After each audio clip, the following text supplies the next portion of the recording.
Midway through the 1964 model year, Ford released a car that would change the automotive landscape forever, the Mustang. Today, in its 50th anniversary year, the Mustang is once again all new. Along the way, the Mustang has gone through many revisions and changes, some of them legendary, some of them lame.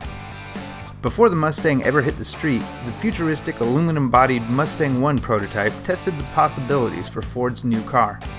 Ultimately, the design that won out was more traditional and practical, sharing little more than the Mustang name.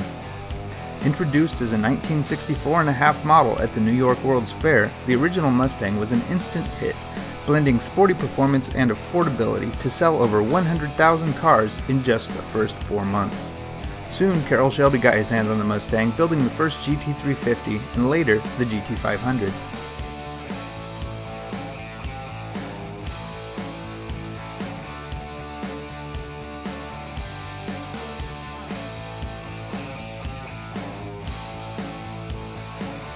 By 1969, the Mustang had increased significantly in performance, gaining potent Cobra Jet engines and the Mach 1 and Boss versions as well. In 1971, the Mustang's body grew longer and wider, a trend that would hold until the arrival of the Mustang II in 1974. Smaller, lighter, and wearing a trendy hatchback form factor, the Mustang II was nonetheless a bit awkward to the eye and, perhaps worst of all, was no longer available with a V8 engine for the first year. Ford gave in to the obvious and returned the V8 engine for the 1975 model year. Although Ford continued to add packages and appearance upgrades to the Mustang II, it wasn't until the Fox body came along in 1979 that the Mustang saw another surge in fans as well as sales.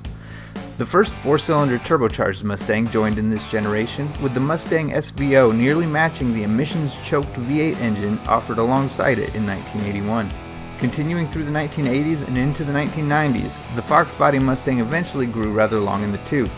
But in 1992, the LX 5.0 launched with a 5-liter V8, a notchback body, and without the pricey GT trim. The 4th generation Mustang retained the solid rear axle of former designs, but upgraded power and brought with it much more modern styling. A range of special edition models, including the Bullet, Mach 1, and Cobra, were offered. The 5-liter V8 was retired in 1995, replaced by the modular 4.6-liter V8 rated at 215 horsepower for the GT and SVT models, and at 305 horsepower for the Cobra. The Cobra R joined the range with 385 horsepower in the year 2000, followed by a new Mach 1 in 2003, good for 305 horsepower and packing a shaker scoop and comfort weave interior.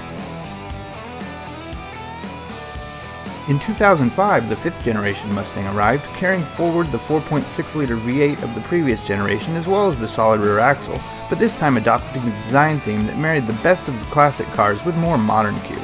Late in the 5th generation car's run, the 5.0-liter V8 returned, along with the 5.0 badges. Throughout the 5th gen car's run, the Shelby GT500 tested the limits of what was possible with the Mustang platform, culminating in the 2013 GT500, packing an all-aluminum 5.8-liter engine borrowed from the Ford GT as well as a supercharger for a rated 662 horsepower. Which brings us to today and the arrival of the 2015 Ford Mustang. Wider, lower, stiffer, and lighter, the 6th generation Mustang is the first to adopt an independent rear suspension as standard equipment. It also brings with it a return of the 4-cylinder turbocharged Mustang. Due to enter production later in 2014, the 2015 Ford Mustang promises to be the best version of the car yet. Stay tuned to Motor Authority for our first drive impressions of the car in the near future.